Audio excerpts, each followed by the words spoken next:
Assalamualaikum warahmatullahi wabarakatuh. Bertemu kembali pada video pembelajaran matematika kelas 5. Kali ini kita akan membahas materi penyelesaian masalah yang berkaitan dengan kecepatan.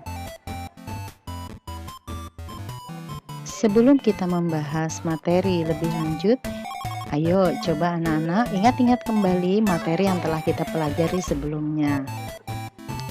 Yang pertama, kita sudah membahas tentang operasi hitung satuan waktu,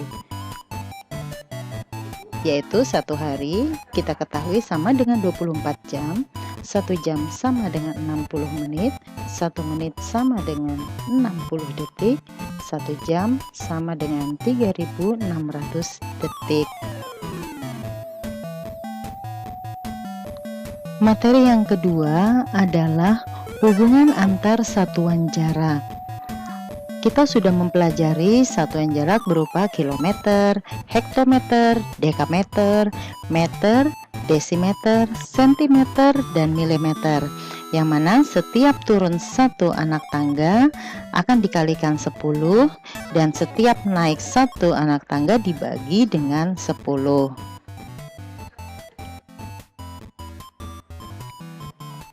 Dan materi yang ketiga adalah kecepatan, yang mana untuk mendapatkan kecepatan kita dapat menggunakan rumus K sama dengan J per W, sehingga hasil akhirnya satuannya adalah kilometer per jam.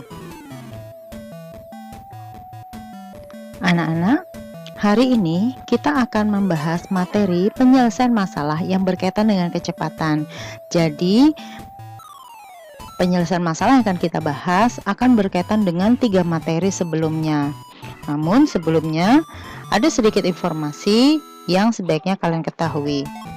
Menurut Albert Einstein, tidak ada benda atau zat yang mampu bergerak melebihi kecepatan cahaya. Tahukah kalian berapa kecepatan cahaya itu? Cahaya bergerak dengan kecepatan 299.458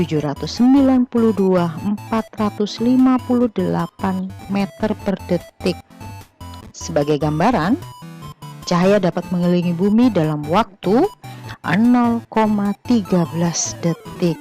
Hingga saat ini tidak ada satupun kendaraan di dunia ini yang mampu bergerak mengelilingi bumi dalam waktu 0,13 detik.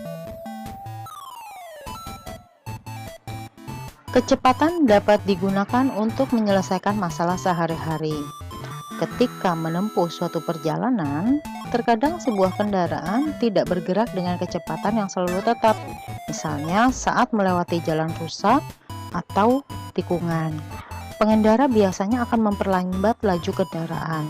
Ketika di jalan bebas hambatan, pengendara biasanya akan mempercepat laju kendaraannya karena kecepatan yang digunakan berbeda-beda.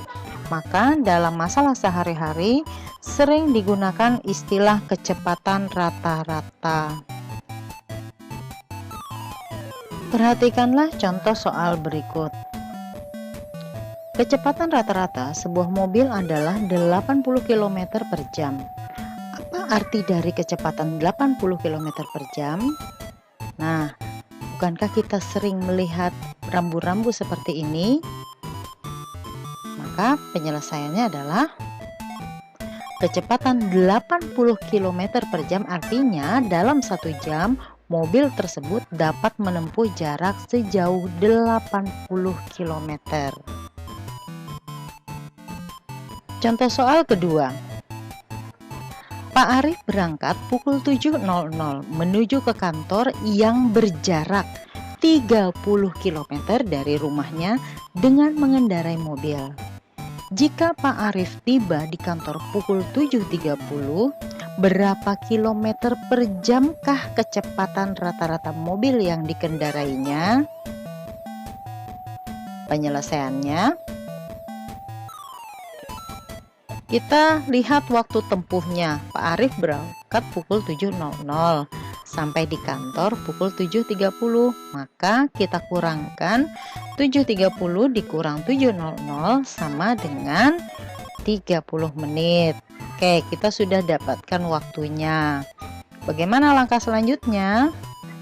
kita masukkan ke dalam rumusnya, yaitu kecepatan sama dengan jarak yang ditempuh dibagi waktu yang ditempuh.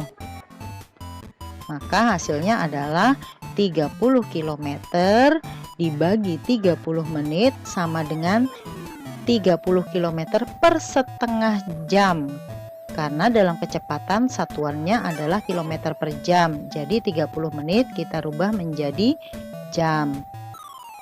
Kemudian kita naikkan angka 2 sehingga menjadi 30 dikali 2 per 1. Kita dapatkan hasilnya 60 km per jam. Jadi kecepatan rata-rata mobil yang dikendarai Pak Arif adalah 60 km per jam. Contoh soal ketiga. Anak-anak, kita kerjakan contoh soal ketiga agar kalian lebih mengerti soal yang berkaitan dengan penyelesaian masalah kecepatan. Soalnya adalah Edo dan keluarga pergi ke rumah nenek mengendarai mobil dengan kecepatan rata-rata 60 km per jam. Jarak rumah Edo ke rumah nenek adalah 45 km. Jika Edo berangkat pukul 8.15, pukul berapakah Edo tiba di rumah nenek? Penyelesaiannya, kita ingat rumus kecepatan adalah jarak yang ditempuh dibagi dengan waktu yang ditempuh. Tetapi yang ditanyakan adalah waktu yang ditempuh, maka rumusnya kita rubah menjadi waktu sama dengan jarak dibagi kecepatan.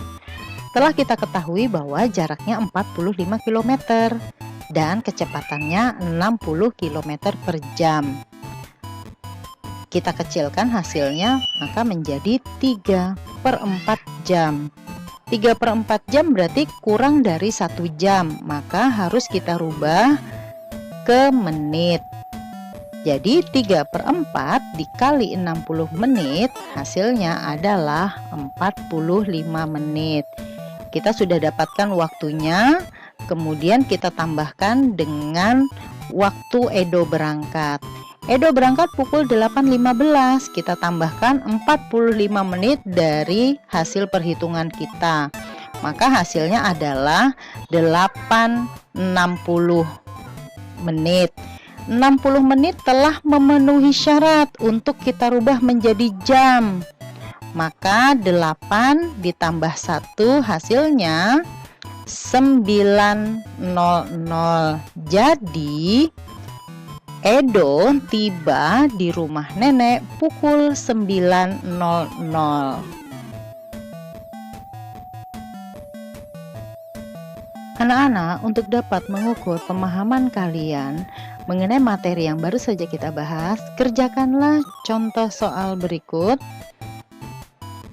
Ada 2 soal yang harus kalian kerjakan.